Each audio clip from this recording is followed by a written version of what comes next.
Bonjour et bienvenue dans les favoris du monde de Lisa, donc de mars et avril. Alors, pour vous expliquer, je n'ai pas compris. J'avais programmé les favoris de mars parce que je comptais faire à partir de mars, et puis avril, et puis mai. Et bien, à pas compris, à vidéo a disparu. Voilà, avez vos commentaires. Voilà. Je me suis étonnée de ne pas avoir de commentaires sur cette vidéo, donc je me dis, tiens, c'est bizarre et tout. Qu'est-ce qui se passe il m'aime plus personne ne m'aime. Et en fait, je regarde, puis je me dis, mais elle est où la vidéo de mars? Et alors je commence à regarder, je cherche, je trouve pas. Et comme j'avais envoyé un lien pour pouvoir le mettre sur la story Insta, je clique sur le lien en me disant, je vais retrouver la vidéo des Bilus. Et en fait, on me dit, la vidéo n'existe pas, elle a été supprimée. Je dis, mais je vais pas supprimer la vidéo. Donc, je ne sais pas. J'ai envoyé le truc à YouTube qui m'a répondu que la vidéo n'avait pas été enlevée par eux. Enfin, en tous les cas, elle n'avait pas été bannie ou quoi que ce soit. Enfin, je voyais vraiment pas pourquoi d'ailleurs. Donc, je comprends pas. Voilà. Alors, il y a un mystère. Est-ce que j'ai cliqué 2 fois sur un truc sans faire exprès, ou est-ce que en cliquant sur mon téléphone, j'ai pas fait attention que je cliquais sur avec mes doigts boudinés, que je cliquais sur supprimer au lieu de faire l'approbation de mes commentaires. Je sais pas. Voilà. C'est vraiment la première fois que ça arrive. Donc écoutez, je me suis dit, va pas refaire tout le mois de mars, c'est complètement con. Ce que tu vas faire, c'est que tu vas faire mars et avril, et comme ça, au moins, déjà tu auras un peu plus de matos, et comme ça, au moins, tu repartiras au mois de mai en faisant mai, juin, juillet. Voilà, on va pas faire non plus 40 fois de trucs. En plus, ce qui m'arrange, c'est que ce qui m'arrange, c'est que j'avais pas fini certaines séries, que j'avais pas vu Peaky Blinders, l'immortel, le film, et que je voulais absolument en parler. Je m'étais dit, il va falloir que j'attende de mai pour avril pour en parler, machin. Mais ça fait quand même tard. Bon, remarquez, celle-ci sortira sort là, maintenant, mi-avril, puisque je l'enregistre à ce moment-là, donc ça fait presque un mois qu'il est sorti, mais bon, c'est pas grave. Du coup, ça m'embête. Mais écoutez, je fais avec ce que je peux. Alors, on va parler de bouffe. Alors j'ai récupéré, heureusement, j'avais gardé mes petites notes sur mon carnet, donc j'avais parlé de thé, enfin de tisane, d'infusion, de gâteau, d'un objet ergonomique et de série. Série que j'avais pas intitulée presque flop, mais j'aurais dû, mais j'avais dit que certaines choses, mais je pense que j'espère redire exactement les mots que j'ai employés, mais je suis pas sûre du tout, même si dans les premiers commentaires j'avais eu l'impression que les gens avaient pensé que j'avais beaucoup aimé. Alors peut-être que m'étais mal exprimée, peut-être, j'ai pas, il y a un commentaire qui disait, je crois, je sais plus qui, mais qui disait, tiens, je vais tenter la série si tu dis ça. Après je me suis dit, est-ce que j'ai bien formulé mes affaires? Bon, bref, on s'en fout. Donc on va parler, qu'est-ce qu'on fait? On fait d'abord le flop, et puis après on fait les séries par ordre d'importance, et on finit par la bouffe, ou on finit, qu'est-ce qu'on fait? Bon, écoutez, on va commencer par le flop, et après on va faire la bouffe, on fera les séries, et on finira par l'objet ergonomique, tout le monde s'en fout, donc ça sera, et le film. Alors on finira par le film, après le truc ergologique. On va essayer de se tenir à ça. Alors, la première série, flop, tout est relatif, c'est un presque flop, c'est-à-dire que, je vous le dis tout de suite, c'est King and Conqueror. Je vous le dis tout de suite, si vous aimez les séries historiques, mais que vous n'attachez aucune importance à la véracité des faits, que personnellement tout ce qui vous intéresse c'est qu'il y ait de l'historique dedans, avec des batailles, des manigances, je ne sais pas quoi d'autre. Non mais voyez le principe, voilà, ça vous gêne pas que ça soit pas véridique, que ça soit pas parfait, tant que pour vous il y a on va dire, de l'amour, des manigances, de la haine, des batailles, de la guerre, des doutes, une bataille, un éternel conflit, des destins contrariés, ça vous va, c'est parfait. Allez-y, Kings and Conquerors sur Canal+, si vous aimez comme moi. parce que j'y suis allée pour ça, hein. Outre le fait qu'il y avait quand même James Norton, qui est quand même assez joli à regarder, j'y suis allée parce qu'il y avait écrit 1066, bataille d'Hastings, lutte pour la couronne d'Angleterre après la mort du roi Édouard VIII. Édouard, pardon, pas 8, le premier Édouard. Honnêtement, pardon, j'y suis allée pour ça. Voilà, et pour Edward Norton, mais James Norton. Mais je me suis dit, ah, bon, après, je me suis posée, avant de m'étouffer complètement, je me suis posée en me disant, écoute, il n'y a pas écrit que c'est noté sur des faits réels, il n'y a pas écrit, attention, c'est l'histoire exacte. Bon, après, on n'était pas là pour savoir si c'était exact, mais dans les dialogues d'une série, il n'y a jamais ce que les gens ont dit, sauf si ça a été véritablement documenté. Mais bon, je pense pas que dans leur lit, ils pensaient à noter leurs phrases, hein, comme maintenant, que tout le monde fait des vlogs sur sa vie et chronique tout. À l'époque, voilà, c'était les chroniqueurs, mais ce qu'on voyait à l'extérieur, pas ce qui était dit entre deux personnes, sauf s'il y avait des écrits, mais c'est tout. Donc je me suis dit, oh vas-y. Le problème, c'est qu'il y a quand même beaucoup de failles historiques. Il y a beaucoup d'anachronismes, et alors ne parlons même pas les raccourcis sur l'histoire. Seigneur Jésus, des deux côtés, hein, d'ailleurs. Voilà, et alors la bataille, voilà, moi je vous le dis tout de suite, à chaque fois je le dis, il faut absolument que vous engagez, vous les scénaristes, des tacticiens militaires pour vos batailles, hein, parce que alors, déjà la bataille du dernier, à la saison de Game of Thrones était une grosse daube en matière de tactique militaire, alors qu'ils étaient censés être les meilleurs. Voilà, ça s'est fait. Non, mais moi, quand j'ai vu le début de la bataille, je me suis dit, mais c'est qui leur a fait la bataille, le plan de bataille? Parce que même moi, en tant que non-militaire, je serais arrivé à gagner la bataille. Hein, donc, voilà. Là, c'est pareil. La bataille d'Hastings, elle est documentée. En mode documentation intense, limite, il n'y a pas les plans. Bon. Parce que ça a été chroniqué à l'époque, hein, c'est une des plus grosses batailles. Alors bien sûr, 1066, vous vous doutez bien, il y a sûrement une perception de l'histoire qui est biaisée, because il n'y avait pas les moyens modernes et que c'était raconté par 3 scribes et demi de chaque côté. Mais en fait, c'est quand même documenté. Il y a des plans, il y a des machins, il y a des gravures, il y a des trucs.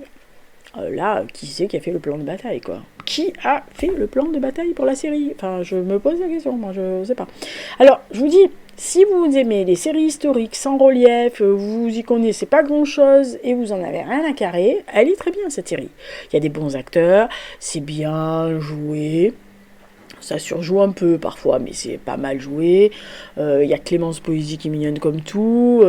Il y a des jolis garçons à regarder. Si, aussi quand même, il y a des jolis garçons. Il y a de l'amour, il y a de la haine, il y a de la bleuette, il y a des amours contrariés, il y a des manipulations, il y a des hommes fallot, il y a des femmes fortes, il y a des femmes soumises, il y a des hommes connards. Enfin bref, vous avez tout, l'histoire, quoi, en gros. Et donc au XIe siècle, hein, et vous avez bien sûr les luttes pour les duchés et les comtés de l'époque, notamment en Angleterre comme en France. Hein. Je rappelle que le duché le royaume de France n'était pas celui qu'il était à l'époque, enfin maintenant, et qu'il y avait des duchés comme la Normandie, l'Aquitaine, etc., qui étaient contre le roi, ou en gros qui étaient plus riches que le roi et plus étendus que le roi, et nettement plus souverain presque que le roi. Et pareil pour le côté anglais, il y avait des peuplades non fédérées, il y avait des vikings qui avaient été installés à droite à gauche, et Hastings a véritablement est fondamental dans la structuration de l'Angleterre telle qu'elle va être pendant des siècles. Voilà, donc prendre des libertés avec ce gros truc, c'est quand même un peu bourratif pour Bibi, mais je vous dis, si vous aimez...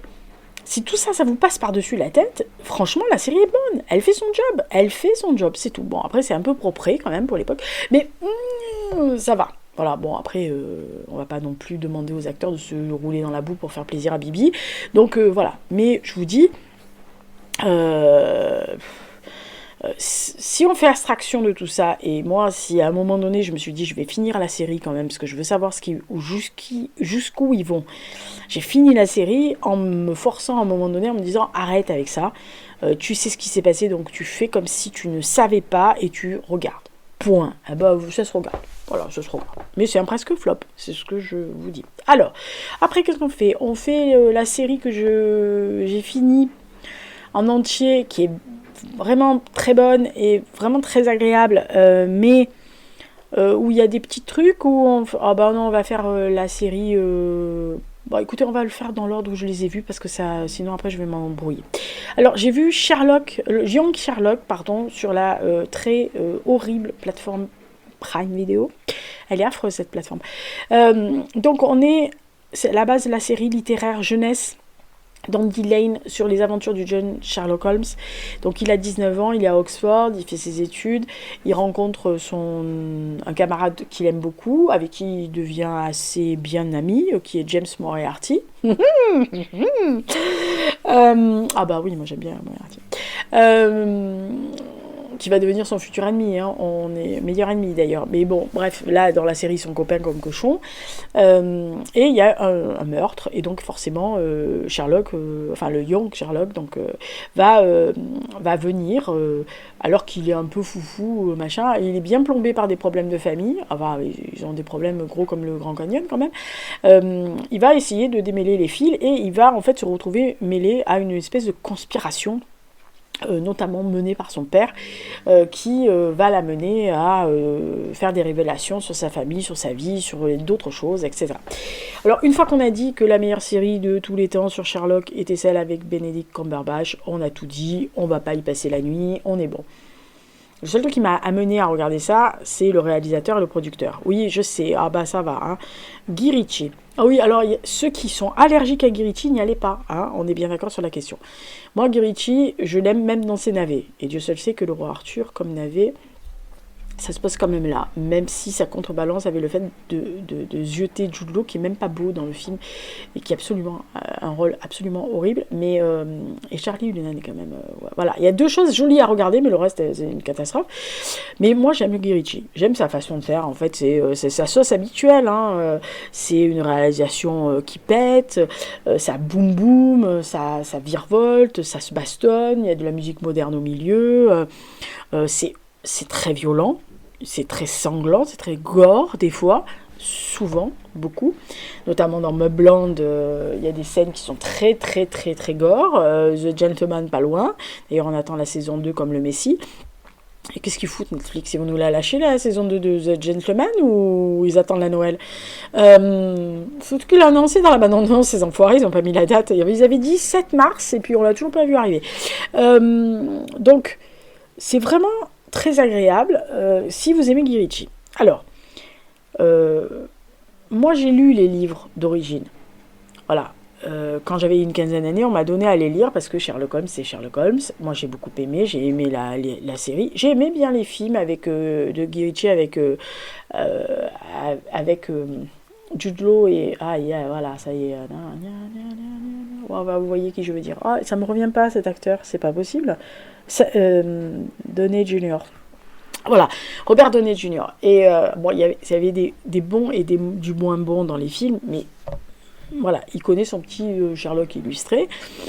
Et puis, j'ai commencé le premier épisode. Et alors, quand l'épisode commence avec le générique, qui est, ma foi, basique, mais avec une de mes chansons préférées, comment vous dire que ça accroche la bête?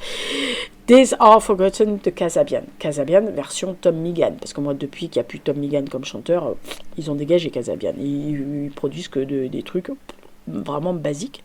C'était vraiment la voix de Tom Meegan qui faisait Kasabian. Alors, bien sûr, le riff de guitare de Sergio et les paroles et la musique, mais quand même, le frontman, c'est important, un chanteur et un frontman dans un groupe, quoi. Si vous mettez oui à la tête, mettons, je sais pas, vous remplacez Liam Gallagher par oui, ça va pas du tout être le même Oasis, hein. Là, même ça, là-dessus. Bon, bref. Donc, je me suis dit, ça commence bien quand même, cette histoire. Alors, il n'y a rien de révolutionnaire dans cette histoire, mais de voir ce jeune homme commencer à vouloir déduire, en se trimballant le trauma de sa famille, avec une mère qui est amorphe, un père qui est jamais là, un grand frère qui est droit comme un piquet et qui est divinement bien joué par Max Iron, qui est toujours aussi joli à regarder aussi. Moi, j'aime bien Mycroft, ça a toujours été mon personnage préféré. Et ce fameux Moriarty, qui est son pote, là, et qui est vraiment bien interprété par l'acteur, parce que il est très charmant, très jovial, très agréable, très souriant, etc.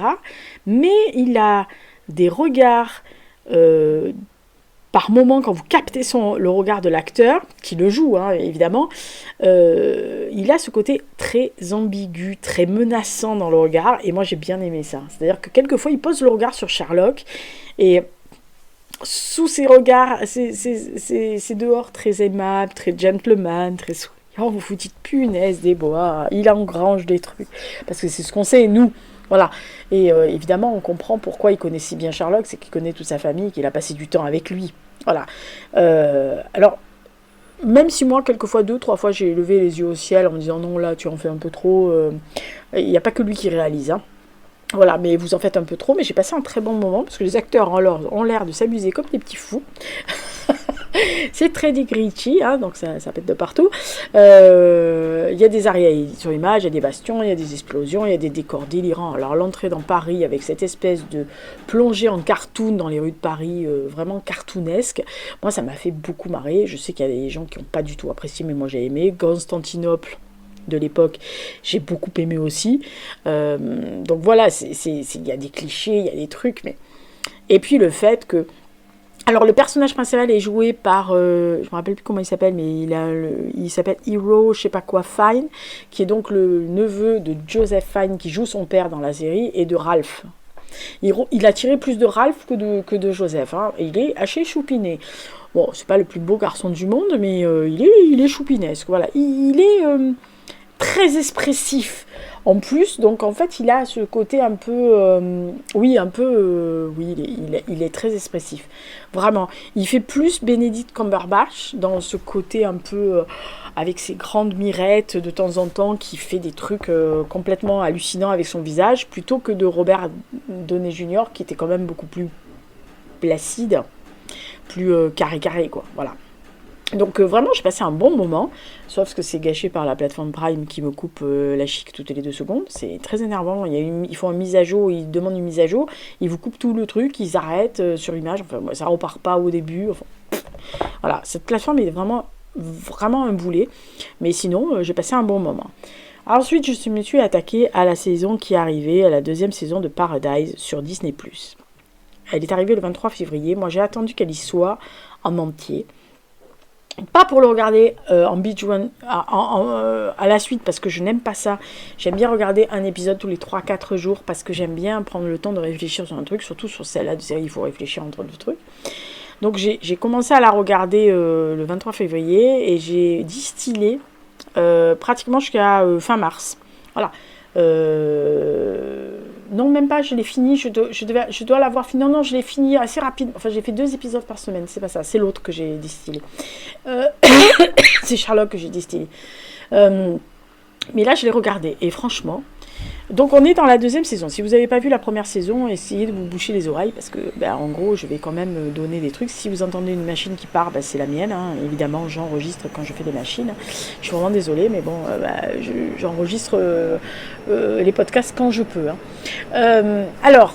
à la fin de la saison 1, bouchez-vous les oreilles maintenant, la fin de saison 1, Xavier décide de sortir pour aller chercher son épouse. On rappelle, dans la saison 1, on est dans un bunker, dans une ville fantôme, en fait, une ville fictive, virtuelle, où le président de la République des États-Unis est assassiné. Xavier, qui est son chef de la sécurité, fait l'enquête de savoir pourquoi, comment il est mort. Et il y a beaucoup de flashbacks qui expliquent comment ils sont arrivés dans cet endroit, que la ville est toute virtuelle, en gros, a été créée de toutes pièces parce qu'elle est enfermée dans un bunker sous une montagne parce qu'il y a eu une catastrophe dehors, visiblement atomique. Donc les gens qui sont là ont été les gens qui ont été sauvés. Et on le sait par flashback tout le long de la première saison. Et on apprend évidemment les ramifications, les entourloupes, les manipulations, les mensonges qui ont été faits, etc. etc. Donc à la fin de la saison 1, Xavier décide de sortir parce qu'il sait qu'on peut sortir sur le monde extérieur, aller chasser sa femme Terry parce qu'il a entendu un message qu'elle a lancé. Nous, on se dit bêtement, enfin moi je me suis dit bêtement, voilà, on va commencer au moment où Xavier prend ce putain d'avion et on va y aller. Keneni.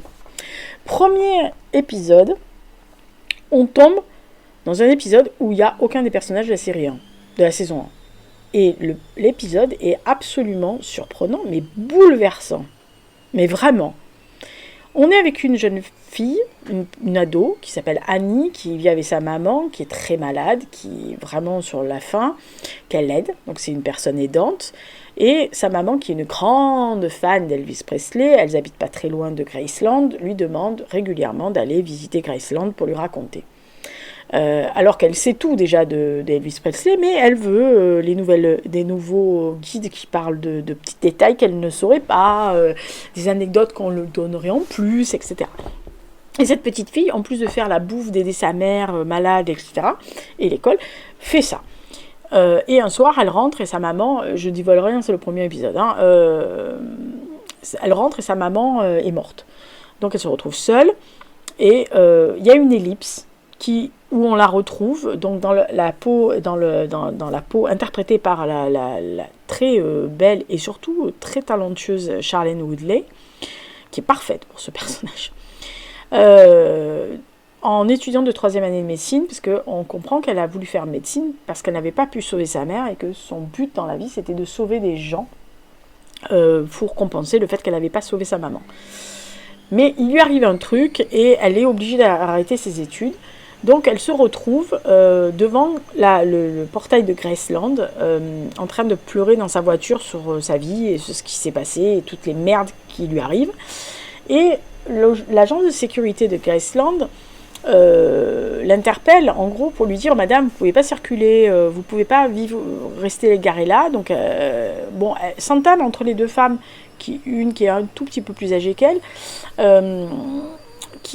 une petite discussion anodine, hein, un truc basique, et l'autre comprend qu'elle est en désarroi, qu'il y a quelque chose qui ne va pas. Et donc elle lui dit: mais vous avez un métier? L'autre elle lui dit: bah non, j'ai abandonné mes études, je ne sais pas comment je vais faire. Et en plaisantant, l'autre lui dit: bah vous savez, les guides de Graceland, ils sont quand même assez âgés et très régulièrement on prend d'autres guides parce que quand ils meurent il faut d'autres guides.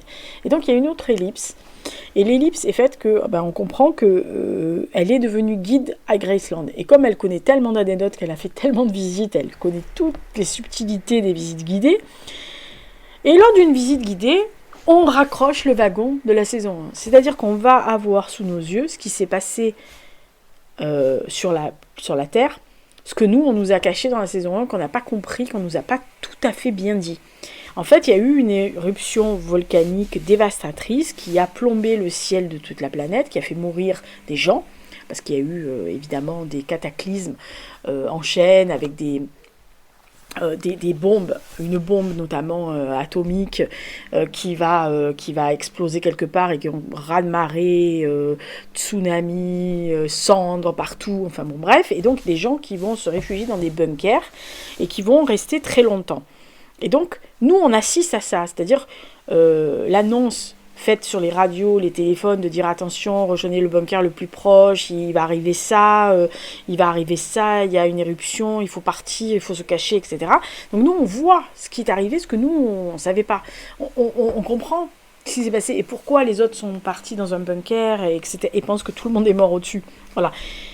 Et elle va se cacher. Donc elle va se cacher avec sa collègue, Gail, qui va mourir assez rapidement, parce qu'elle a été... Enfin, rapidement, pas très rapidement, mais ça se passe sur 2-3 ans, leur histoire, hein, de rester dans Graceland, dans le bunker d'abord, enfin, dans le bunker, et après de sortir du bunker, parce qu'elles se rendent compte qu'elles peuvent sortir à l'air libre, mais c'est trop tard. Voilà, Gail meurt, et donc Annie se retrouve seule. Mais Annie, elle est débrouillarde. D'abord, elle a fait médecine, elle est débrouillarde, elle sait faire, elle a toujours été toute seule pendant longtemps quand sa maman est morte, donc elle vit là. Et elle compte rester là, elle est très bien là, seule, elle s'est agrémentée sa vie, elle s'est mis... elle a recommencé à faire, quand elle a pu voir du soleil, elle a pu recommencer à faire des petits semis comme elle a pu, etc. Donc elle s'est fait sa vie tranquille, elle ne veut rien d'autre que vivre là, tranquille, peinard, et qu'on l'emmerde pas. Jusqu'au jour où il y a des hommes en moto qui arrivent. Et évidemment elle se cache parce qu'elle a peur, elle pense que c'est sûr que vous voyez arriver des motards qui patrouillent et vous êtes une femme seule, vous pensez qu'il y a une chose, ils vont me violer, ils vont me tuer juste après, c'est super, donc elle se cache.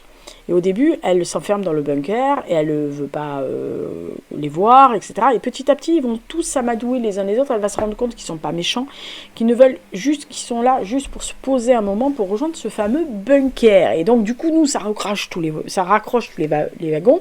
Et donc, le premier épisode est là pour raccrocher les wagons et introduire Annie et introduire ces hommes qui vont aller dans le bunker, enfin qui veulent y aller en tous les cas, et tous les habitants de la Terre qui ont réussi à se casser, qui ont réussi à survivre, de faire leur connaissance et de voir comment ils se sont organisés autrement que dessous.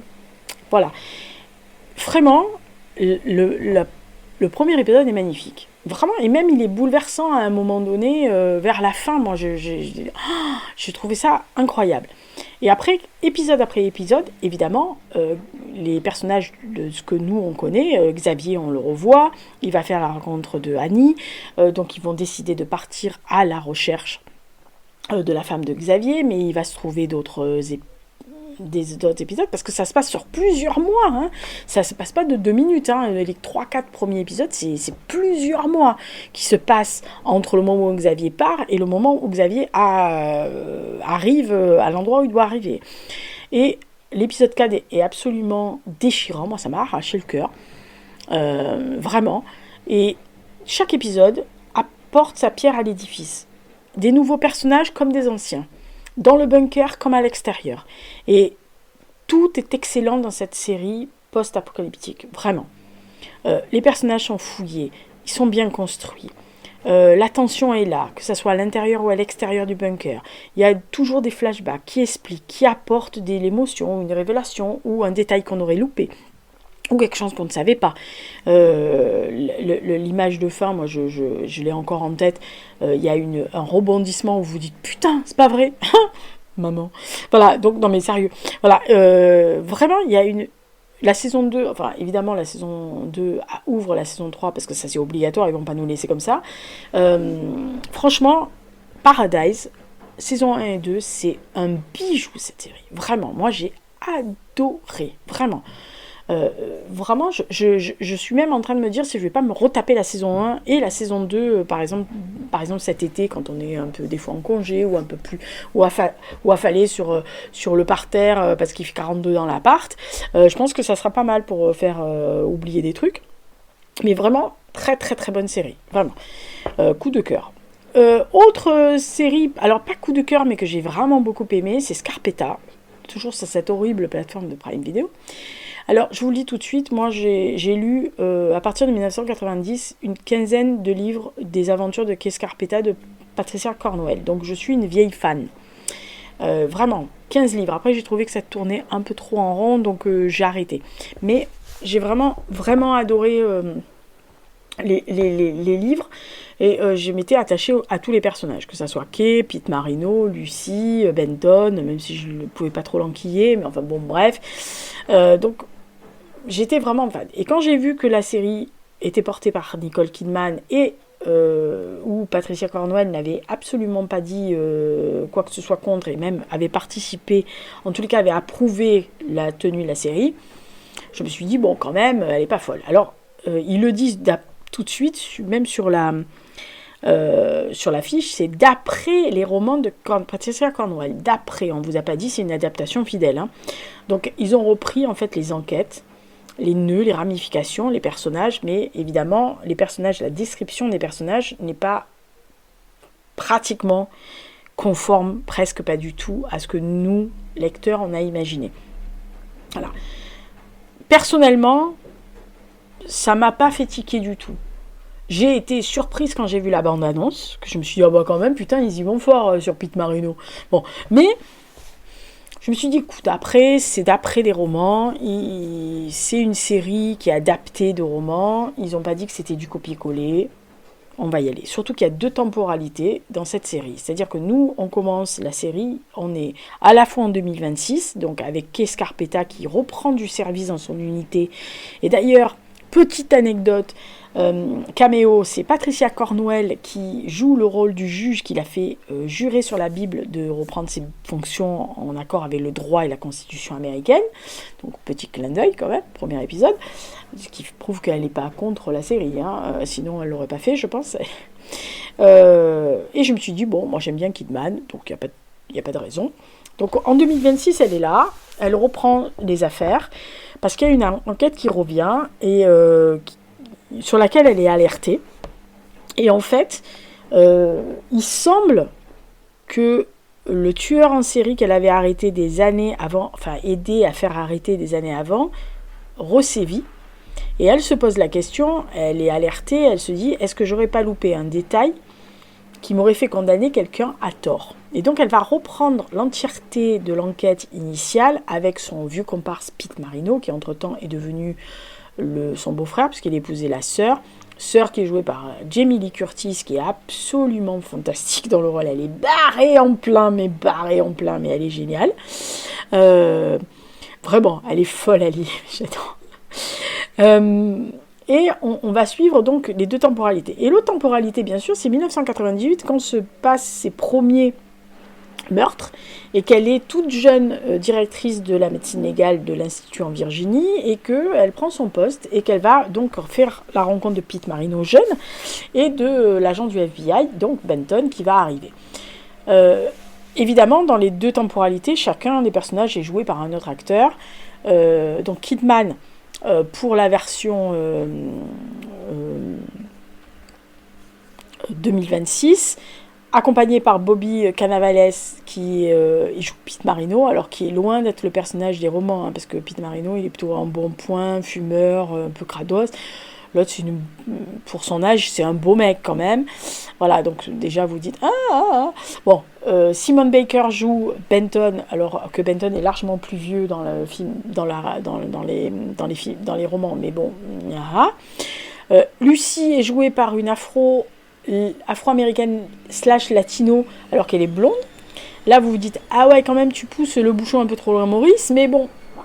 Tu dis, allez, vas-y, si elle a à peu près les mêmes caractéristiques et qu'elle est un peu la nerd de service, ça va passer, ce qui est le cas.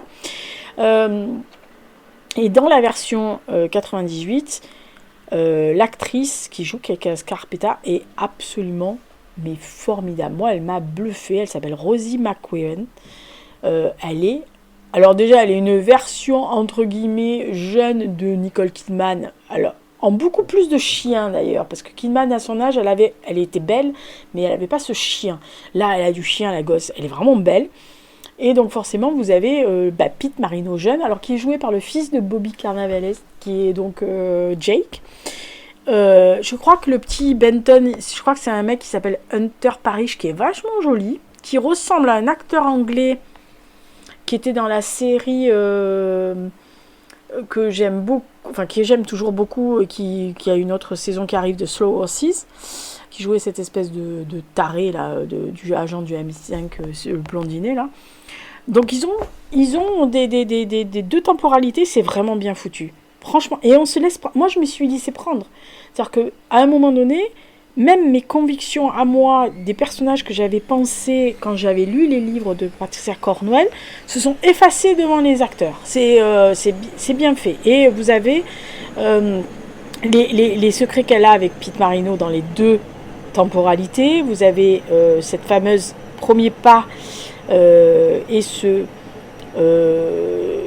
on va dire ce cachotier très mystérieux Benton, quand même dans les deux époques, même si dans la deuxième époque, moi à la fin, je trouve ça un peu, voilà, ça m'a un peu, mais bon, après chacun fait son parti pris à lui. Alors peut-être qu'après dans les livres que j'ai loupés, il y avait ces détails-là et que je ne sais pas, alors pourront me dire que ceux qui ont lu toute la saga en entier. Mais les dialogues sont bons, les époques sont bien constituées, les acteurs, franchement, honnêtement, vous avez quand même pas des mauvais acteurs. Tout est bien interprété, c'est gore quand il y a des scènes de médecine légale, il vous montre exactement ce qu'il y a à montrer. Franchement, ça m'a donné envie de voir la deuxième saison qui est annoncée pour 2027. Et surtout, ça m'a donné envie de relire les livres. Alors, c'est quand même déjà pas dégueulasse à faire. Donc, franchement, bah écoutez, moi j'ai bien aimé. Voilà. Après, c'est pas la série de l'année, ça sera pas un coup de cœur, mais j'ai vraiment beaucoup, beaucoup, beaucoup aimé. Voilà. Bah écoutez, moi, il m'en faut pas beaucoup. Hein. Enfin, il m'en faut pas beaucoup, tout est relatif. Hein, mais voilà, j'ai bien aimé. Franchement, ça serait même. Ce serait pas un coup de cœur, mais ça serait vraiment, j'ai été happée tout le long de la série. Voilà. Alors, on va passer à la bouffe.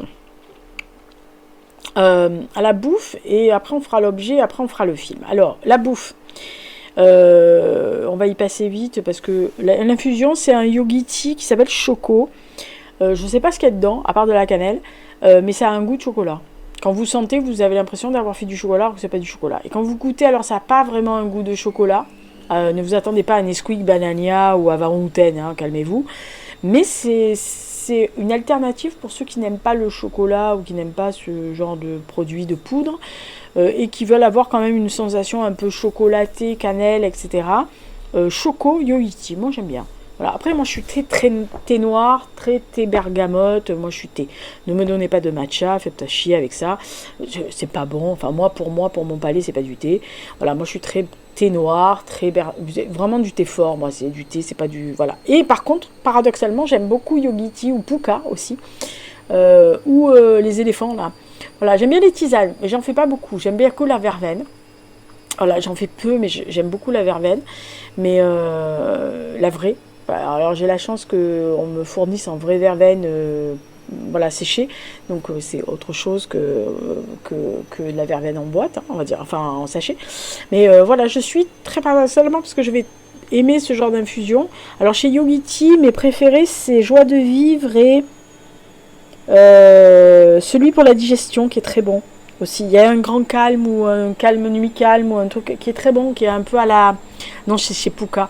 Chez Puka, ils ont une espèce de bonne nuit, nuit calme, je sais pas quoi, avec de la lavande et tout. Et très bonne infusion. Voilà. Mais je suis assez paradoxale parce que j'aime beaucoup le thé noir, j'aime beaucoup les vrais thés. Moi, je suis très... Alors, le seul thé vert que j'aime, c'est le Marco Polo de Mariage et Frères. Celui-là, c'est sur la tête d'un pouilleux que je le bois. Mais vraiment, il est exceptionnel. Daman, pareil, ils ont des très bons thés, notamment Luxembourg. Enfin, c'est une infusion qui s'appelle Jardin Luxembourg, etc. Mais vraiment, je suis thé noir, moi. Donc, j'étais très rarement thé vert. Et alors, tout le reste, les rooibos, les matchas, je peux pas. Je les bois si on me les offre. Matcha, je peux pas. Honnêtement, non. Rooibos, je le bois. Ou le thé blanc, je les bois. Ou thé vert, s'il y en a, je le bois. Il n'y a pas de problème. Je bois de l'infusion, donc on va se calmer. Mais je suis très thé noir. Autre chose que je me suis remise à boire, non mais la fille qui revient, j'adore la ricorée.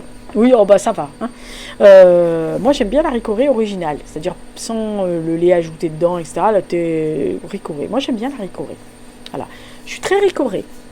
Voilà. Et la dernière fois je suis tombée, comment j'ai fait pour avoir ce pot d'ailleurs? Ah ben oui, je suis allée faire les courses et en fait ils étaient en train d'installer des pots de 100 grammes de ricorée, des tout petits pots.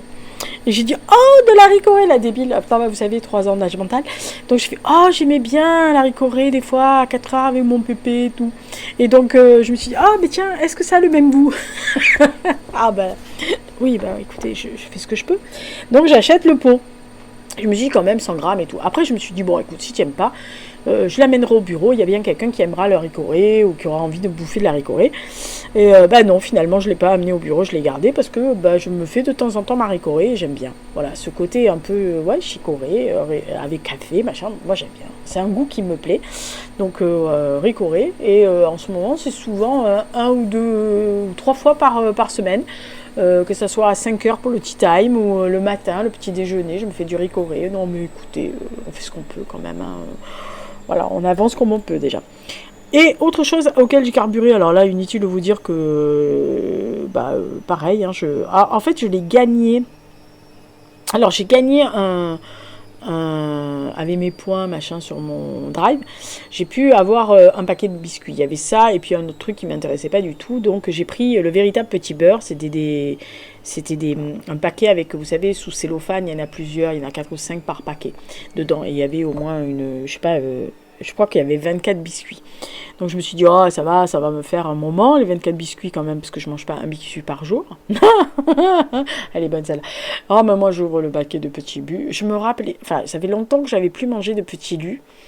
Parce que moi je suis très... si je dois manger ce genre de gâteau industriel, je suis très palmito. Ah écoutez, on fait ce qu'on peut. Hein. Je suis ou palmito ou alors les galettes suédoises là, de Ikea. Voilà. Mais sinon le reste, voilà, pépito, machin, il y a trop de chocolat, puis c'est trop sucré. Vraiment, moi le sucre ça me pose un problème. Vraiment. Si bien que je me suis mis à faire de temps en temps des gâteaux pour avoir, au lieu d'avoir des gâteaux industriels, je bouffe mes gâteaux à moi. Alors moi, autant je suis très bonne en cuisine, autant en pâtisserie, je suis une daube. Ah mais non, mais une daube, et en plus, ratée la daube. Vraiment, je suis un boulet en pâtisserie. Alors tout le monde me dit, oui, mais en pâtisserie, ce qui est important, c'est les doses. Je n'aime pas cuisiner comme ça. Voilà, je fais ma cuisine, quand je fais la cuisine, je sais mes proportions, mais en pâtisserie, ça me gonfle. Et puis, je suis pas sucrée. Donc moi, d'entrée de jeu, le sucre, je l'enlève dans les pâtisseries, ce qui est con, parce que c'est un liant. Voilà. Donc, très souvent, j'ai vu qu'on pouvait mettre d'autres choses que le sucre. Moi, je sucre pas, je sale pas chez moi. Donc, c'est très compliqué de faire la pâtisserie. Hein, on est d'accord. Donc, le gâteau au yaourt, c'est la meilleure alternative que j'ai trouvée. Oui, c'est simple, mais c'est le seul que je maîtrise. Non, je maîtrise aussi... les banana cake. Voilà, c'est tout ce que je maîtrise. Hein. Voilà, le cake basique, hein, le truc avec 3 œufs et 3 farines. Le gâteau au yaourt et un peu le clafoutis. Mais faut pas trop me pousser, faut pas trop pousser mémé dans les orties sur ce parce qu'une fois sur deux je le loupe. Hein. Donc bon, je le mange quand même, hein, même s'il est loupé, même s'il fait beaucoup plus flan que clafoutis. Mais ça m'est arrivé la fois. C'est un peu liquide ce truc. Mais je sais pas si j'avais pas oublié un peu la levure. Mais bon. Donc je me contente de ce que je maîtrise. C'est-à-dire le cake basique aux pommes et à la banane. Et le truc basique, le gâteau au yaourt. Voilà. Mes gâteaux au yaourt sont très bons. Alors quelquefois je le fais sans rien. C'est-à-dire gâteau au yaourt. Et quelquefois je le fais avec une pomme ou avec une banane ou avec un fruit qui me reste. Très souvent c'est pommes et bananes ou clémentines l'hiver, mais je mets pas les clémentines dans le gâteau yaourt. Et puis de toute façon à partir du mois d'avril j'arrête le four parce qu'après il fait très chaud chez moi. Donc gâteau c'est uniquement octobre, novembre, décembre, janvier, février, donc les mois où vous stockez du gras. Super. Bon après j'en fais pas un par semaine, j'en fais un par mois et du coup je l'entoure d'un torchon et ça me garde, j'arrive à le garder 10 jours dans le torchon, bien à l'abri de la lumière. Bon il est un peu dur à la fin mais trempé dans le haricot, c'est très très bien. Donc là j'ai mangé des petits lus et je me suis aperçue que j'aimais toujours autant les petits lus. Voilà. Mais quitte à faire des gâteaux, autant que je fasse un gâteau bibi. Après, je ne caramélise pas les pommes. Hein. Ne commencez pas à croire que je fais caraméliser les pommes, faire du caramel. Non, je fais la pâte du gâteau yaourt, je balance des morceaux de pommes dedans et vas-y Paulette dans le four. Hein. Ah non, mais non, moi, je suis basique en pâtisserie, vraiment basique. Quand je pense que ma grande petite sœur, c'est un génie en pâtisserie, elle te fait des gâteaux à thématique, tu t'y casserais le nez. Elle fait des trucs, mais comment fait-elle? Je suis une daube en pâtisserie, je pense qu'elle doit avoir honte de moi quand elle voit mes gâteaux. Mais écoutez, on fait ce qu'on peut, voilà. Donc ça c'était la bouffe, c'est bien, bouffe bonne. On va faire l'objet, alors l'objet ça va aller vite, l'objet. L'objet du siècle c'est une souris ergonomique. Oh, écoutez, vous moquez pas. Les vieux, ça a de l'arthrose dans les mains. Oui, donc j'ai dû... comme tout salarié, j'ai dû aller voir la médecine du travail. Et comme j'ai de l'arthrose, alors outre aux pieds, merci à mes années de danseuse, mais à la main, sous le pouce de la main gauche. Très chiant, vu que je me sers de la main gauche pour la souris et pour tout le reste. Ah, super.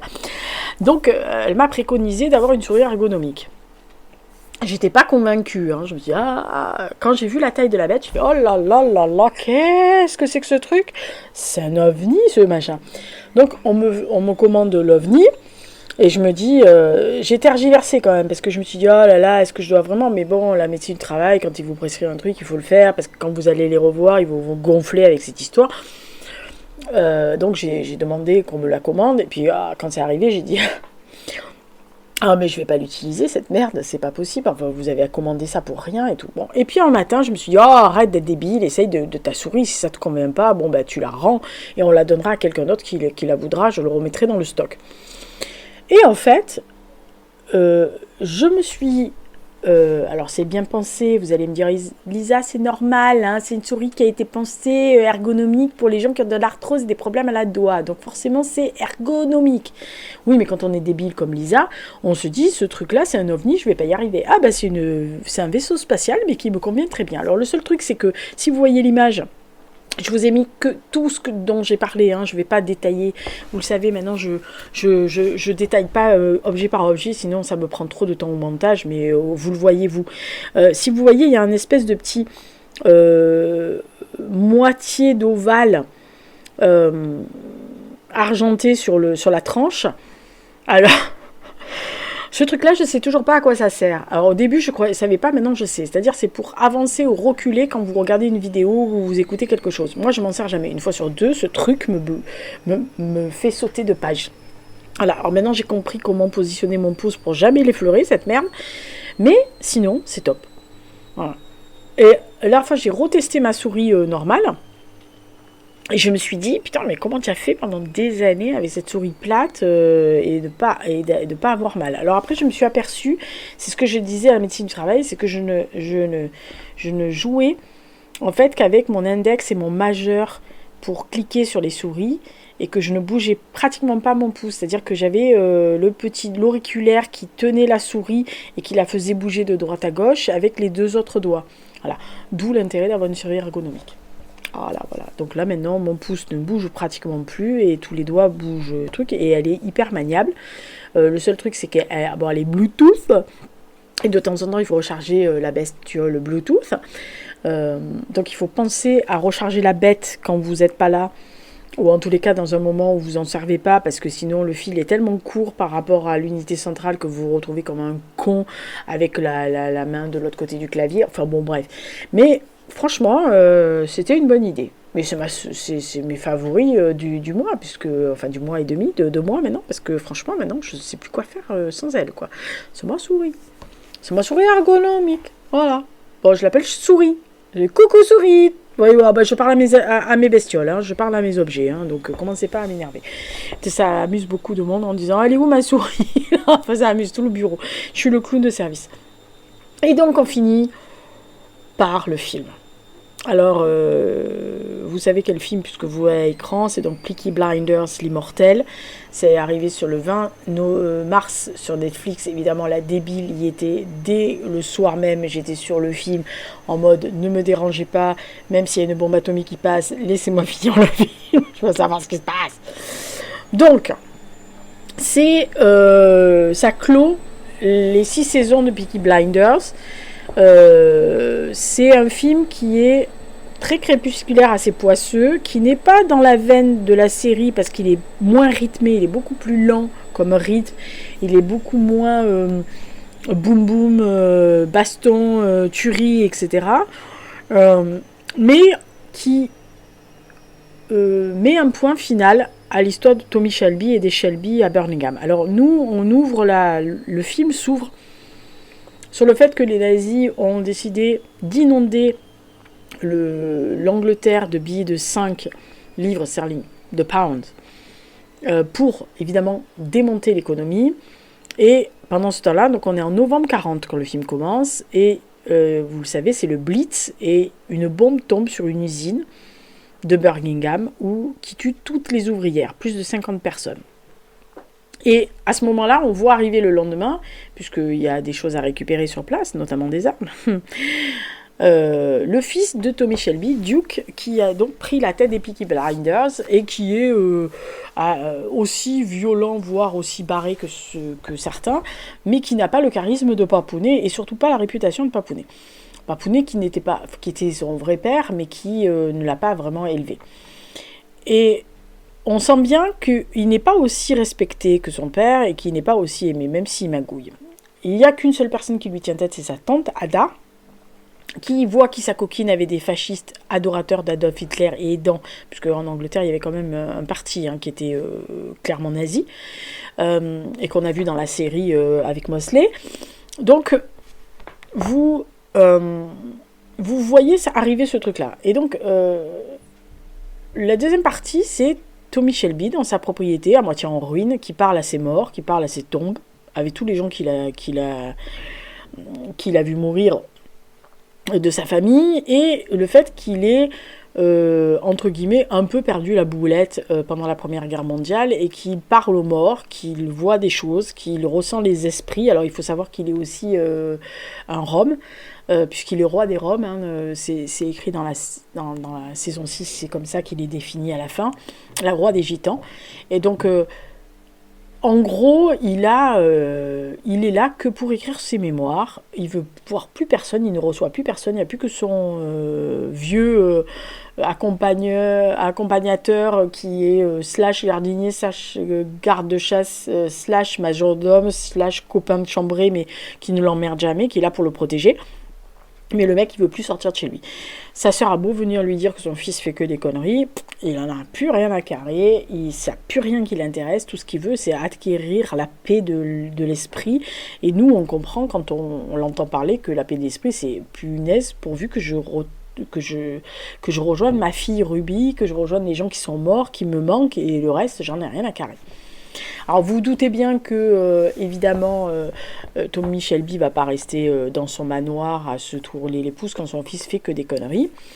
Donc il va reprendre du service. Et je dois avouer, alors il y a une gitane, la sœur de la mère de Duke, qui vient le réanimer. Alors vous allez voir la session, moi j'aurais bien aimé réanimer qu'il y avait un fille comme ça aussi. Enfin en tous les cas Tommy Shelby. Vous m'étonnez. Mais la scène vraiment où vous vous dites waouh arrive pratiquement à, je sais pas, un tiers du film, peut-être un quart du film à peu près, presque un tiers du film, où en fait il reprend ses habits. C'est-à-dire que jusqu'à présent il était un gentleman farmer en mode n'importe comment, et là il reprend le 3 pièces avec cravate, épingle à cravate, etc. de Tommy Shelby. Alors là je vous explique, la scène dure 30 secondes. Vous avez le cœur qui va à 120 et vous faites ah mon Dieu, enfin il est là. Non mais elle est débile, quoi. Alors le film est crépusculaire, je vous dis il a un rythme qui est très lent, mais en fait c'est un père qui va essayer de sauver son fils, mais pas le sauver parce qu'il veut le sauver lui, c'est sauver lui-même déjà. Et sachant qu'il risque plus rien, tout ce qu'il veut, en gros, on a bien compris, c'est crever. Donc ça ne l'intéresse absolument pas, en fait, de mourir pour la cause. Alors il y a des scènes qui sont quand même assez bien sombres, bien boum boum. Mais franchement, moi j'ai bien aimé ce film. J'ai trouvé la fin est telle que je l'imaginais, en fait. La fin n'est pas décevante, n'est pas, vous vous dites pas ah putain ils auraient pu faire autre chose, non pas du tout. Et en plus il y a la dernière image, enfin la scène, elle est mouvante, la scène elle n'est pas figée, elle doit durer 1 minute et demie avec le même plan, et moi ça m'a ému aux larmes. Vraiment, le plan m'a ému aux larmes. Je me suis dit, punaise des bois, mais comment ils ont fait ça? Voilà. Après, la musique est toujours très moderne. Nick Cave a réenregistré son fameux Right Red Hand pour un moment d'ailleurs que vous voyez qui est l'affiche du film. C'est très dommage d'ailleurs qu'ils aient mis de ça, parce que bon, c'est Tommy Shelby qui est sur son cheval, et donc c'est cette chanson qui réaménagée très noire, très sombre, beaucoup plus lente aussi, beaucoup plus, alors je me demande comment il a fait Nick Cave, mais bon, visiblement, c'est Cillian Murphy lui-même qui a demandé à ce qu'il le fasse. Tout est bon, voilà, dans la musique, il y a Fontaine DC, moi j'étais très contente de les avoir dans la BO, parce qu'ils sont vraiment géniaux, et j'ai beaucoup aimé le film. Après, c'est pas le film le plus merveilleux du monde, la série est largement au-dessus, mais le film finit la série correctement. En fait, c'est un film pour les fans, et ça reprend tout. Il y a des symboles, il y a des images, il y a des plans qui rappellent des scènes ou des moments dans toutes les saisons que, en tant que fan de la série que vous avez regardé comme vraiment addictement, complètement, ben vous savez de quoi il en retourne, qui est qui fait quoi, pourquoi. Et quand vous voyez un personnage qui était un personnage de 10e zone dans un des saisons et qui est là, et que vous entendez son nom prononcé, vous faites « Ah, il est là !» Non, mais fangirl, voilà. Ben, franchement, oui. Alors après, vous savez qu'il y a des séries qui font des films, qui développent les films après de la série et qui sont pas bons. Moi, personnellement, j'adore X-Files. J'étais une grande fan de toutes les saisons d'X-Files, même si à la fin, ça partait vraiment en bibrine. Mais c'est pas grave, je restais avec la bibrine. Les films, on peut pas dire qu'ils sont merveilleux et qu'ils n'ont pas apporté une pierre à l'édifice. Idem Kaamelott. Moi, j'aime beaucoup les films d'Astier sur Kaamelott, le film, mais c'est loin de la série. Bon, il a toujours dit que c'était pas la série, que c'était le film et qu'il faisait ça, mais c'est sûr que c'est pas... si vous me demandez de revoir toutes les séries de Kaamelott, enfin toutes les saisons de Kaamelott et les films, je vais regarder les séries. Voilà. X-Files, pareil. Et Peaky Blinders, c'est exactement la même chose. Par contre, je serais ravie de voir le film. Voilà, alors que je crois que j'ai plus vu les films de X-Files depuis qu'ils sont sortis. Je les ai en DVD, mais je crois que je les ai plus... J'ai dû les regarder une fois ou deux dans les années suivantes, mais c'est tout. Voilà, donc vraiment, j'ai passé... Puis j'aime bien cette ambiance. Et puis Cillian Murphy, ce mec est un bijou d'acteur. Alors, outre le fait que c'est quand même un des plus beaux garçons du cinéma, et ça fait quand même 25 ans que je ziote la bête. Hein. Ah, mais moi je ziote la bête. Hein. Ça fait 25 ans, lui et Ben Whishaw, qui n'a aucun rapport avec la choucroute, on est bien d'accord sur la question quand même. Hein. Oui, j'ai des goûts assez éclectiques en matière de garçons. Jude Law, lui, Ben Whishaw, Andrew Garfield. Non, mais je vous dis, je fais des grands écarts quand même en matière de garçons. Mais... là, il a vraiment un rôle. En plus, il a vieilli. Donc, il a ses cheveux un peu grisonnants, mais ses mirettes absolument incroyables.